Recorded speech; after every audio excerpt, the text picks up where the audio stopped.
Everyone has a truth, but what if truth isn't yours to define? What if truth defines you? This is Faith Explained, where biblical truth comes to light through reason, evidence, and spiritual clarity. It's one of the most important questions you could ever ask, and one of the most misunderstood. What is truth? In our culture, the word has been stretched, blurred, and rebranded. You've probably heard phrases like, "Speak your truth," "Live your truth."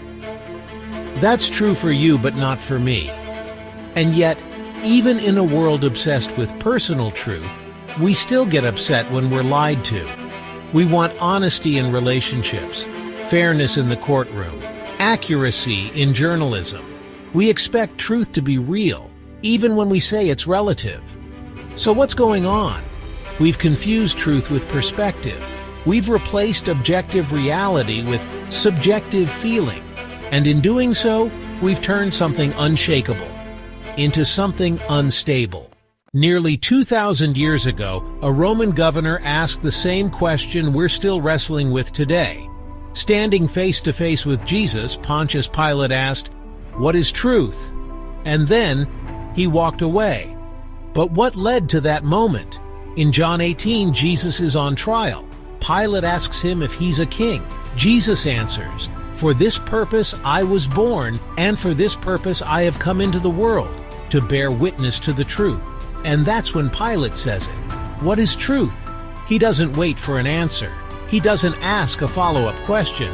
He just turns and leaves. What's so tragic about that moment is what Pilate missed. He wasn't just talking about truth. He was standing in front of it. The Bible doesn't present truth as an idea. It presents truth as a person. Truth, according to Scripture, isn't a trend, an opinion, or a social construct. It's something real, something objective, something revealed. In John 17:17, Jesus says to the Father, "Sanctify them in the truth. Your word is truth." Not your word contains truth, but your word is truth. Psalm 119 says, "The sum of your word is truth, and every one of your righteous rules endures forever."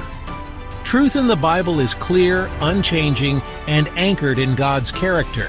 It's not something we shape, it's something we submit to. And that brings us to a claim that changed everything. Jesus didn't just speak the truth. He claimed to be the truth. In John 14:6, he says, "I am the way, the truth, and the life. No one comes to the Father except through me."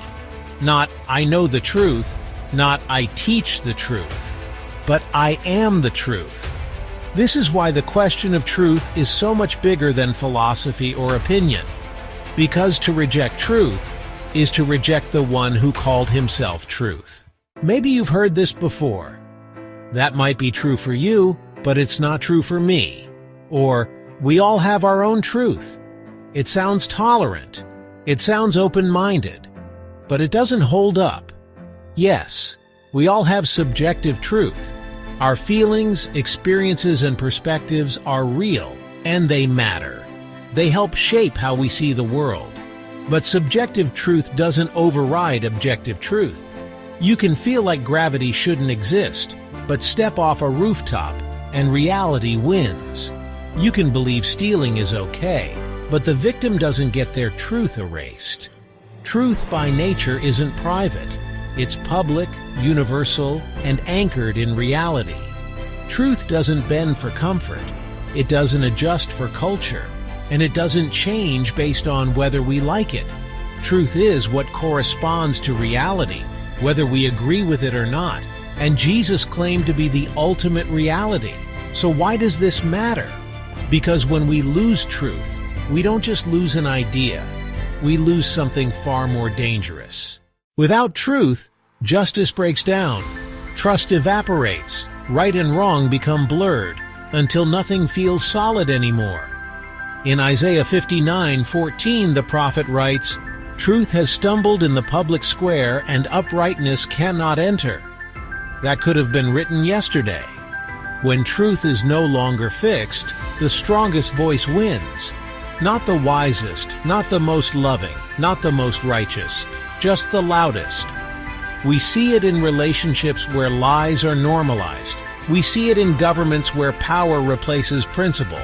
We see it in hearts that no longer know who they are, because identity has no foundation. Truth isn't just a moral category, it's a structural one. It's the framework for meaning, morality, and faith itself.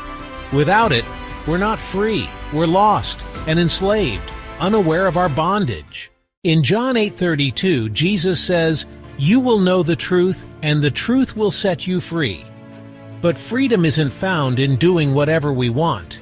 Freedom is found in aligning with what's real, with what's eternal, with what's true. Truth gives us more than facts. It gives us foundation, direction, and rest. It anchors our identity. It protects our relationships. It points us to someone greater than ourselves. Christianity doesn't fear questions. It welcomes them. It doesn't suppress doubt. It invites the doubter to investigate, to wrestle, to seek. Because the truth isn't fragile. It's not afraid of scrutiny. It's stronger than ever. Because truth isn't just an idea, it's a person. Jesus said, "I am the way, the truth, and the life." He didn't claim to be a truth. He claimed to be the truth. That changes everything. Pilate asked, "What is truth?" And then he walked away. He walked away from the only one who could answer him. But you don't have to.